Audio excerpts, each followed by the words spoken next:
Habari.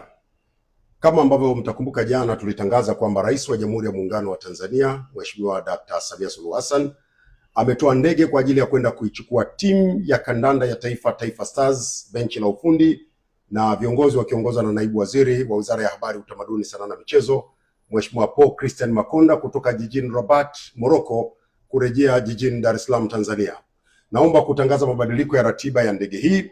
Sasa ndege hii itaondoka leo tarehe 6 mwezi Januari mwaka 2026 majira ya saa 10 za jioni kwenda jijini Rabat, Morocco, ambako itafika majira ya saa 4:30 za usiku. Ratiba ya kuondoka jijini Rabat, Morocco kurejea Dar es Salaam itabadilika kidogo. Badala ya kuondoka kule kesho saa 3 asubuhi, sasa ndege itaondoka kule jijini Rabat kesho tarehe 7 Januari 2026 majira ya saa 5:30 usiku, na inatarajiwa kuwasili hapa jijini Dar es Salaam kesho kutwa tarehe 8 mwezi Januari mwaka 2026 majira ya saa 4 kamili asubuhi. Lengo la mabadiliko haya ni kutoa nafasi kwa ndege hii kuwasili kukiwa kweupe, ili Watanzania wapate fursa ya kuwashangilia mashujaa wetu, kuwapongeza na kuwashukuru kwa kazi kubwa walioifanya kule nchini Morocco katika AFCON 2025.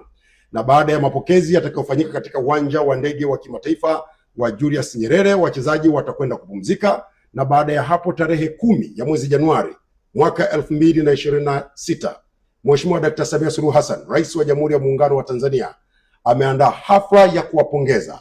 Ni hafla ya chakula cha mchana itakayofanyika katika Ikulu ya Magogoni jijini Dar es Salaam, kuwapongeza wachezaji wa Taifa Stars pamoja na wanamichezo wengine waliofanya vizuri na kuitangaza vyema Tanzania kimataifa. Lengo la kufanya hivi ni kuendelea kuunga mkono na kuitangaza michezo kama shughuli ya kimkakati kwa nchi yetu, shughuli ambayo inatuletea watalii, inatujengea uchumi, inaongeza uwekezaji, inavutia biashara, inazalisha ajira kwa vijana wetu, lakini zaidi ya hapo inajenga afya kwa Watanzania. Sote tuungane na Mheshimiwa Rais Dr. Samia Suluhu Hassan kwanza kuwapokea wachezaji wetu tarehe 8 mwezi wa kwanza mwaka 2026 majira ya saa 4 za asubuhi katika uwanja wa ndege wa kimataifa wa Julius Nyerere, lakini tuendelee kuwapongeza na kuwatia moyo wachezaji wetu, tukikumbuka kwamba mwaka 2027 tutakuwa wenyeji wa AFCON na tutahitaji timu iliyo imara yenye wachezaji wenye kujituma na wanaojua kwamba Watanzania wanawapenda na wanawashangilia kwa nguvu zote. Hongera sana Taifa Stars, hongera Watanzania.